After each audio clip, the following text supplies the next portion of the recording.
Hello. Welcome to another episode of Discovering the Lore of Death Stranding 2. Yeah, we're discovering the lore of Death Stranding 2. We have many episodes of this, so check out the playlist down below if there is one. I think there probably is one of all my lore videos. You should probably go check that out. But in this video, of course, word of warning before we go into anything at all, there's a bunch of spoilers. There's gameplay spoilers, there's story spoilers, and every single one of these, they could come in at random times. And I mean, the bars are off pretty much, so full of spoilers happening. This video is talking about more gameplay stuff. But so technically it is gameplay, lots of gameplay spoilers, but technically, you could consider it story spoilers in the way that we're talking about it, and there's certain, gameplay stuff here that we're talking about that will relate to story stuff. So yeah, with that in mind, there's a bunch of spoilers in this video. You have been warned. I want to make sure that you were warned before we get into the video, so that you don't watch this video and you're like, well, I didn't want to get spoiled, and I didn't play the game to completion yet, and I didn't want to. Hey, I told you there's spoilers on everything. I don't know for a fact, but probably. I just want to keep it safe, right? Probably spoilers on everything. Okay, so sorry, I just keep yapping. Anyway, we got environments this time. Last time we discovered systems and initiatives. Right before that we did phenomena, and I believe right before that we did BTs, and before that we did human enemies. We haven't gotten to mecha enemies because we gotta wait. We gotta wait until I'm doing a last until we get to the boss video. I haven't personally beaten every enemy in the game or seen every type of enemy. There's some like secretive bosses that I haven't seen. So yeah, once I see them and find them, because I'm still playing the game and I'm gonna find them. You know what I'm saying? At some point, then we'll get to it at that date. But for now, we're gonna go through the ones that we have here, and the next one is environments. There's actually quite a lot in here, so this should be a pretty lengthy video. So hey, strap in. Just gonna explore, see what's happening. The first one we have here is titled The Beach. By the way, if there's more here in environments, if there's an environment that I haven't even gotten to or something, and I'm missing an environment, then whoop-de-doo. I mean, well, it is what it is. But this is what I have. Let me know if there's something that I'm missing. I'm pretty sure I'm not. Pretty sure I've been everywhere, so hey, it is what it is. But we got The Beach as the first one, which is kind of interesting because it's similar to another one called Death Stranding in Phenomena. It literally uses the same exact image from that one. They just use the same image. Either way, I guess it's probably related to it or something. But the beach, a place that exists between this world and the other side, between the world of the living and the world of the dead. It is connected to the consciousness of every human and is thought to exist exclusively to those born from humans. So it's only a human thing. The only humans have a beach. Interesting that it says those born from humans, and not just saying more humans. Either way, the beach exists in many different forms. There are beaches which exist on a higher plane to individual beaches shared by people who have died at the same time, beaches used for chiral network data transmission. All of them differ in nature to ordinary spaces and locations. Time passes dramatically slower on the beach. A single second in the real world can last anywhere from several days to several years on the beach. And hey, spoiler incoming, endgame spoiler. Hold on, listen on. Hey, spoiler incoming. I mean, you already been warned, but we're gonna warn you again. But the same thing happened to Tomorrow, going through, like being raised essentially on the beach, and she comes back and it's like, well, it's been like what, days, months, not even that crazy, but to her it's been a lifetime. Well, not really, but like it's been years and years and years, because it just passes differently. Also, at the end of the first game, Sam spent how many, was it thousands of years? He spent a long time just there on the beach, and it seemed like nothing to us. Same thing happened with Higgs as well. Higgs spent a long time, pretty much similar to Sam, on the beach for a long period of time. It doesn't do well for your mental, pretty much. But then we got next, rising water levels. Caused by heavy timefall, floods are a regular occurrence in the post-Stranding world, blocking delivery routes and making vehicles unusable. They present a serious problem for porters. If floods are expected, try taking the following steps. Select a route that avoids the affected area. Traverse the affected area quickly before the water begins to rise. Use ladders and PCCs to create a route that safely navigates the rising water. Or, lastly, I didn't say a word, but take a break and wait for the water to subside. That's stupid. Why would you do that? The best way to do it is just go over the many ladders and bridges that are everywhere, because you can't build anything yourself. Everyone else has already built everything, and it's just everything's everywhere. You don't even gotta worry about it. Don't even bring a PCC. Just keep walking, and you'll find something. You find like a random zip line that connects to another zip line that isn't even yours. It just casually connects to another person's zip line, and it just leads across the whole entire map. You know what I'm saying? Just do that. But then we got BT areas. Areas where BTs are known to appear. These areas have a strong connection to the beach, so chiral density is high, and timefall is very common. Certain doom sufferers are able to detect the presence of BTs, but ordinary humans will need to equip a BB pod in order to sense them. Even if you are aware of nearby BTs, approaching them without due care and attention risks you coming into contact, triggering a void out. Taking a detour around a BT area is always advisable. So basically just avoid them or go through them, fight them head on. That's what I do. This is all just simple stuff like BT areas. You know, it said certain doom sufferers are able to detect the presence of BTs, but ordinary humans need a BB pod, which is making sense with the first game, but of course in this one Sam can see them better, more gameplay wise, because like in the first one I guess they just a lot of stuff in this game in the second one is just making stuff easier from what I'm seeing. So being able to see the BTs is part of that. I prefer being able to see them, but hey, tease them. But yeah, with the Sam having now being able to see them now, I don't know that it's really like he's just better now, like he's just like improved or something. Like it's just gameplay stuff pretty much. Like you just see them better. I mean, if you notice though, remember how you had to like be able to see them, and you had to have in the first game you need to have the BB pod pretty much to see them. You can see them a lot better now. You don't even have Lou with you the whole entire time. So the whole entire time you're playing with the game, you're just able to see them. Maybe we'll get into later why that is. I don't remember there being a reason why that actually is, that you can just see them better, but hopefully we'll find out an answer within the corpus later on. If we don't, tough. Maybe I'll remember this point and I'll come back to it. I mean, probably not. Anyway, tar, a mysterious substance that oozes and spouts from the underground. It is known as tar because it is black and viscous. I think that's how you say that. But it is not the same as the common tar of the pre-stranding world. So tar has changed. The tar has changed. In the UCA, tar ate away, and in the UCA, tar ate away and nearly submerged Mountain City. That's literally the sentence. I'm not making it up. That's a sentence. In the UCA, tar ate away a nearly submerged Mountain City. It's almost a rhyme. When I say it the other way sounded more like a rhyme, but now I'm saying it now. That doesn't even rhyme at all. I'm just yapping at this point. What am I really doing? Elsewhere, the Crater Lake near South Knot City is full of the substance, and an enormous tar-covered area known as the Tar Belt stretches out to the east of Edge Knot City. Tar often erupts from underground when BTs appear, and has been known to bring buildings and landscapes from the past along with it. It contains chiralium, which has led many to speculate that it is somehow connected to the beach in the world of the dead. Little, however, is known for certain. We do know more about tar though, and other stuff, but yeah, this is probably what you get at the beginning of the game, and doesn't want to spoil anything. But we do know a lot about tar. There's even a tar man, Tarman. He knows a lot about tar. But pretty much things come out of tar because they are born within tar. They are born in the tar, molded by it. Like they're from the tar for real. But it's almost like another version of it's essentially a portal to the beach and stuff, from the beach over to us. It's another version of that pretty much. But then we have chiral clouds. Clouds that appeared after the Death Stranding. They produce timefall and contain a great deal of chiralium that both obstructs audio waves and makes the clouds impenetrable to drones and aircraft, so we can no longer fly. It's one of the reasons they couldn't just fly over to another continent, and they had to have the plate gates because they can't fly. Even if they could be penetrated, the sky above the clouds is stratified into layers that contain further chiralium and chiral radiation invisible to the naked eye. Soaring through the skies and leaving Earth's atmosphere are now nothing more than pipe dreams. Yep, can't fly no more. No fly list for everybody. Then we have plate gates, a new thing. This one will be interesting. A phenomenon that appeared near the research lab in Mexico. Around the time that Sam began connecting the UCA to the chiral network. At first, only a microscopic warping in the texture of space could be observed, but this grew bigger as the UCA's chiral network expanded. Connecting Mexico to Australia, the plate gate can be used to travel between the two continents. It is the only plate gate currently in existence. The president has explained that Sam's current mission is to connect Australia to the chiral network, with the aim of discovering new plate gates. The maturation of the gate connecting North America and Australia, is that how you say that? Maturation?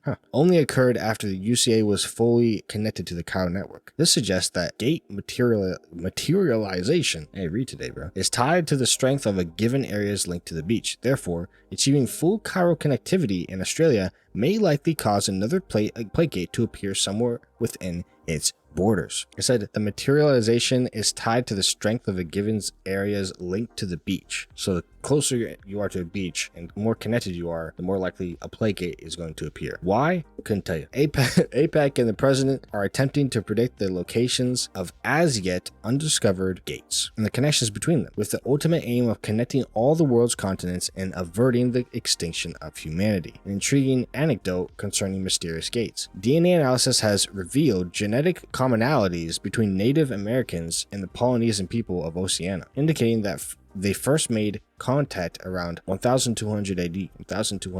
But did these people really have the technology required to cross several thousand miles of ocean? After all, Ferdinand Magellan's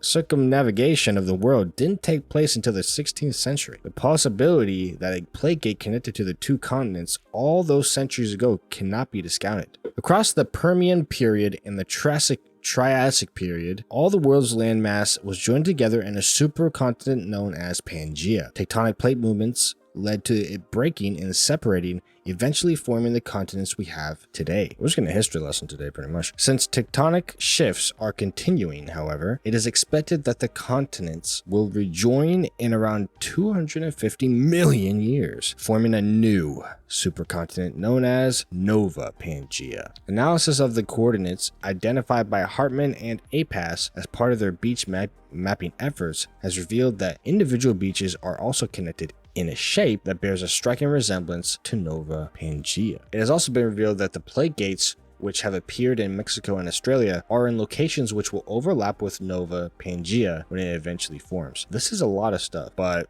let's kind of dig into it because it is a lot. So they first explained that Sam was supposed to connect everything. Cool. And a plague gate was supposed to appear only after everything was fully connected. Makes sense. Okay. It related to the connection to the beach. Okay, cool. APAC and the president are also trying to do this type of stuff. Okay, gotcha. Other than that, they went into some history and they were relating to Pangaea and people migrating.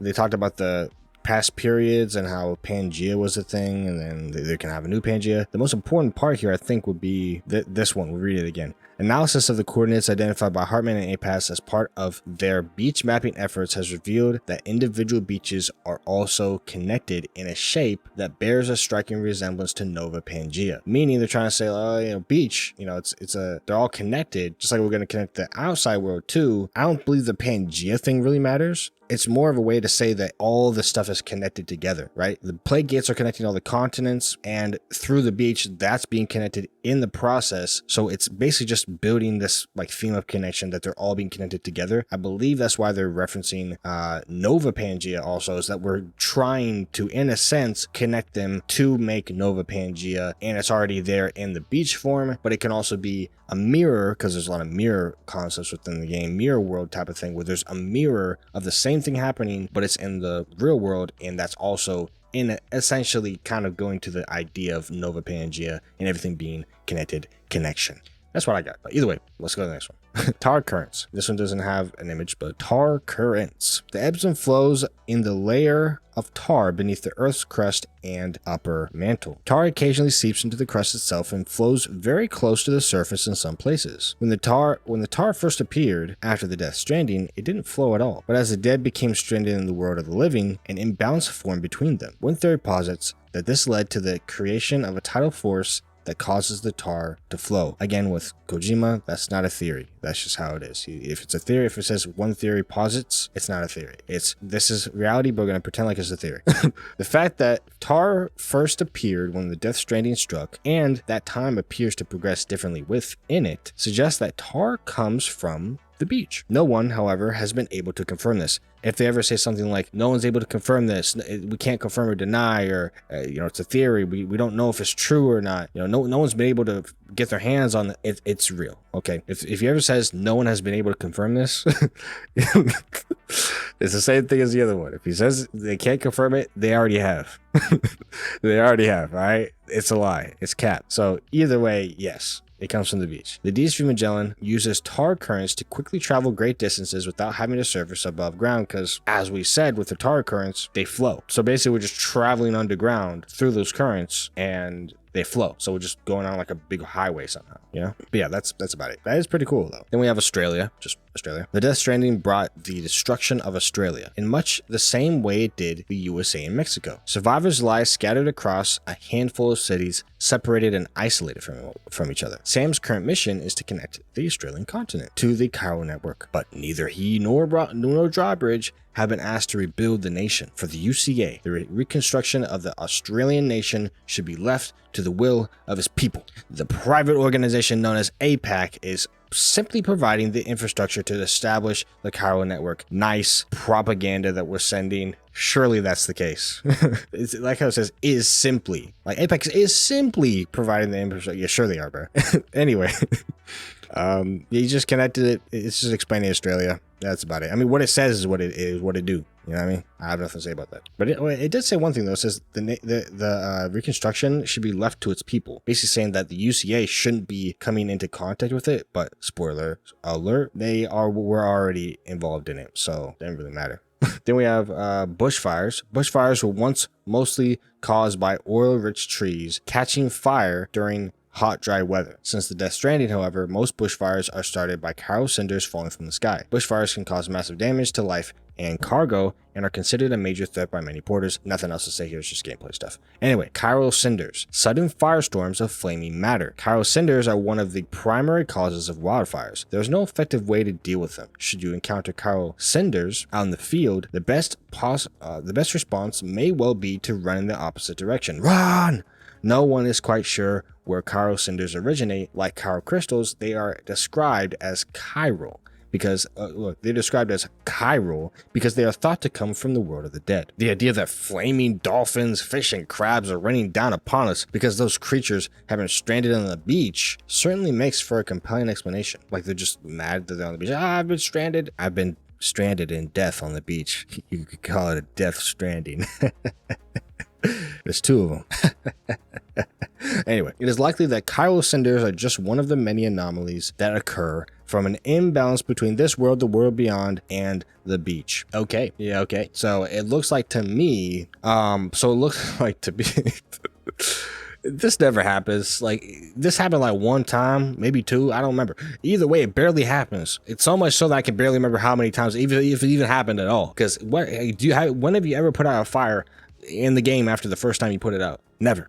Exactly. So it is what it is, bro. They need to put more of it in there. It's a gimmick. They need to put more fire in there. I ain't never seen it not one time after the first time. I don't know why they don't do that. But it is funny to think that the dolphins, fish, and crabs are literally just so mad and so angry of being stranded that they're like, okay, let's get off the beach and get to some death. You know what I mean? Okay, I'm stopping. Anyway, the strange realm Nirvana. Though technically, spoiler, later on we realized he was actually just saying Nirvana. I believe he was just saying that, right? Like, it's just, he's just saying Nirvana. So that means what it is. But anyway, but still I guess they're still considering this the same, like Nirvana or something. Not really. It's just a strange realm. But on his mission to cross North America and establish the UCA, Sam repeatedly found himself transported to a mysterious place beyond the borders of this world. I'm reading like crazy today. I'm still stuttering like usual. Still stumbled over my words like usual, but my natural speech impediment going crazy. But at the same time, we kind of cooking today. Better than I usually do. It's still not great, but it's better than I usually do. Let me read that back. On his mission to cross North America and establish the UCA, Sam repeatedly found himself transported to a mysterious place beyond the borders of this world. Time passed differently, moving hours for every moment in our world, and its very fabric was permeated by the regrets of those who had died in wars long past. The mysterious space that Sam has encountered on his current mission is all too similar, and yet Dahlman says it's not a battlefield. What this might mean in practice remains unclear. Nirvana is a Buddhist concept. It refers to the enlightened state of freedom and joy achieved by those who break free of the cycle of birth and rebirth known as samsara. The space in which Sam has found himself, however, appears to be something very different. Yeah, the point is, he wasn't saying Nirvana, he was just saying Nirvana, and it was actually literally just it was just the beach, or it was a beach. It was basically Neil's beach. So, hey. Then we have, last but not least, Cairns. Locations where Sam and other porters have taken a rest are marked with a hologram of a cairn. You will recover more quickly if you rest near a cairn, and the cairn itself will grow bigger as more people rest in its vicinity. With the help of your fellow porters, cairns will that start out as tiny heaps of pebbles can grow into mighty landmarks. I've seen them and I rested at them. It's pretty fun. There actually is another one where if you pee, there's like mushrooms. I don't see that in here, like in this section. Maybe it's somewhere else, but I know that exists. So if it's not here, maybe it's missing or something. I don't know, but I don't see it. Either way, that is all that I see here. That's pretty much all the corpus stuff that I see for cairns. But if there's anything I missed, let me know. If you have anything on your corpus that you're like, wait, you forgot this thing, then I'll just bring it back and get back to it in like a follow-up video or something. Yeah, you know what I'm saying? Or like, I mean, like add it to the next video. But yeah, that's it for this one. Again, I'm not gonna promise what we're gonna do next because there is a bunch of other stuff to get into. There's a bunch of cool stuff in the corpus to get into, and I'm excited to get into it. But that is one of the last of the very long sections that we'll be getting into. It's one of the last ones because in future videos we're going to be getting into more of the, I guess, kind of cool stuff, I guess you could say, because there's not really much left. There's like small little portions of stuff, and then there's a bunch of just like gameplay, like fully gameplay things pretty much that have like semi stories. But yeah, some of the stuff that we need to, like the small stuff that needs to be finished up, can be finished up like within one video pretty much. But so far, most of the rest of our videos are actually going to be focused on a couple more things within here, and then we're going to focus mostly on the actual characters and the story of the characters. But either way, we have a lot of episodes still left. Even with that in mind, we have a decent amount of them. They're going to come out as they come out. I'm going to do other series on the channel as well, other games and stuff. They're going to come out. It's just this is just something that I can do in the meantime, you know what I'm saying? You know, explore the lore of Death Stranding, you know, talk to you guys about it, you know what I mean? And we can do it as we go. I can make literally so many episodes of this because there's a lot to discover and get into. So yeah, if you really stay in tune for that, we can get it popping, you know what I mean? So if you like that, leave a like. Dislike if you didn't. Check out the previous episodes. Like I said, there's a bunch of stuff on the lore of Death Stranding 1 and 2. With that being said, though, subscribe for more content like this. Subscribe for more content like this. Let's go. But we got plenty of other stuff coming on the channel too. Plenty of stuff. We got lore, news, review. I always say lore, news, review. Gameplay, funny videos. I do everything, bro. Like, I'll even tell you right now. By the time I'm recording this video, I think it might be the video previous to this, most likely. But I made a video just like playing the game and having fun. Like, that's different, bro. That's definitely different from what we're doing in this video. This is just talking about a game. The other one is just playing the game and having fun. You know what I'm saying? It's just a little bit different. So if you like a variety of content, you already know the subscribing is the choice for you on a variety of games, variety of topics. Let's go. With that being said, comment down below and watch the video on the screen right now. I know it's amazing. I know the video on the screen is so amazing. You got to watch it right now. Watch the video on the screen.